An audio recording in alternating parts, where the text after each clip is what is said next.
All right. Hello, everyone. Brainstorming for an extension is not and should not be a random process.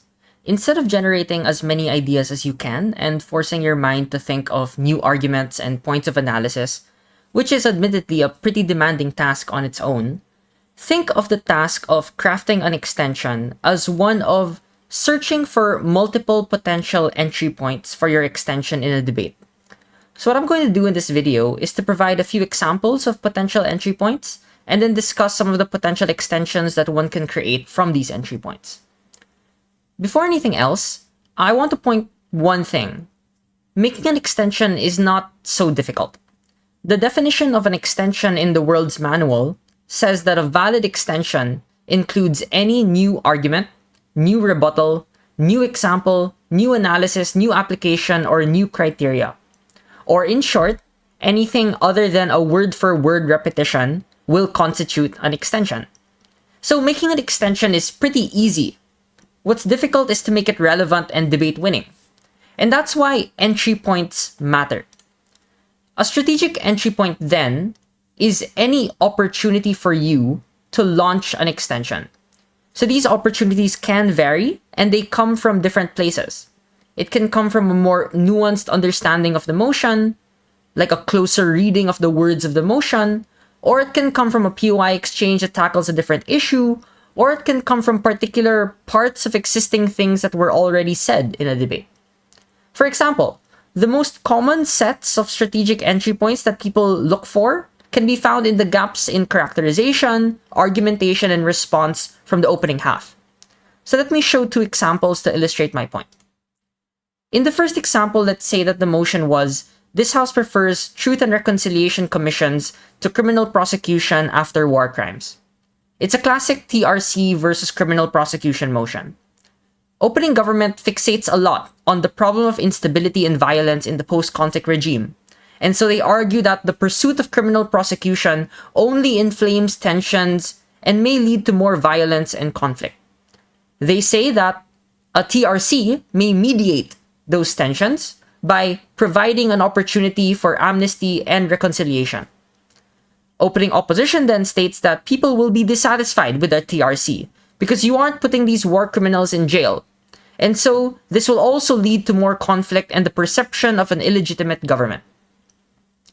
If you were closing government, immediately you should see that this deadlock on whether conflict or cooperation will happen, it rests significantly on how the TRC will manifest. So at closing government, a very good extension would be to talk about the specific mechanisms of a TRC, such as the creation of a fact-finding commission, the appointment of victims and their families to share testimonies and provide litigation, and various other methods to pinpoint each and every atrocity to its detail. This explanation can be used to explain why dissatisfaction is unlikely because you can provide an accurate accounting of history. And furthermore, that this mitigates the worst excesses of conflict because some closure can be achieved through these investigations. So the entry point for this example is on the likely details of the model and how it is used to resolve some of the problems of the opening half, even to complete some of the arguments that opening had in this debate. Let's look at another example. If the motion were, this House would allow genetic enhancement of embryos even if it were not financially viable for the average person, and you were closing government, you may deal with an opening half that is excessively caught up on the issue of inequality. Opening government will say that genetic enhancement will become more accessible in the long run as the technology becomes cheaper, while opening opposition will explain that the inequalities that will be enabled as a consequence of this will worsen the welfare for the poor in the long run as well, because the genetic divide will increase over time. And here you should ask yourself, what is the underlying value system that they are operating on here? Why is access important in the first place? And one answer you might provide is that this is less so much a matter of access alone, but more a matter of improving the human condition to be free from the constraints of human genetics as it is. That a necessary precondition for human development is that some people, even if they were the rich, should be able to become extremely intelligent, extremely physically healthy, so that the best innovations can be made in the industries where their benefit is a benefit for all.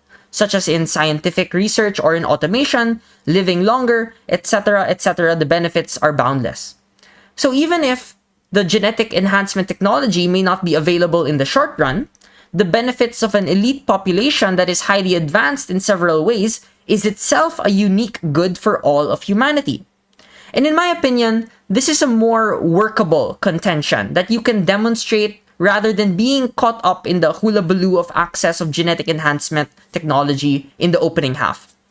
Furthermore, I would also say this entry point of determining the inherent principled engagement from the underlying deadlock of the opening half from the model also preempts a lot of other arguments of opposition, which may say that genetic enhancement is simply immoral because it robs people of agency or whatever. At least from your extension, you're addressing this inherent to the motion, independent of financial access as well, which is what the motion is asking for. So I think that's a great way to illustrate entry points for this example. We look for the strategic entry points and we establish our extension from those entry points. All right, that's it for today's video. Thanks for watching and have a great day.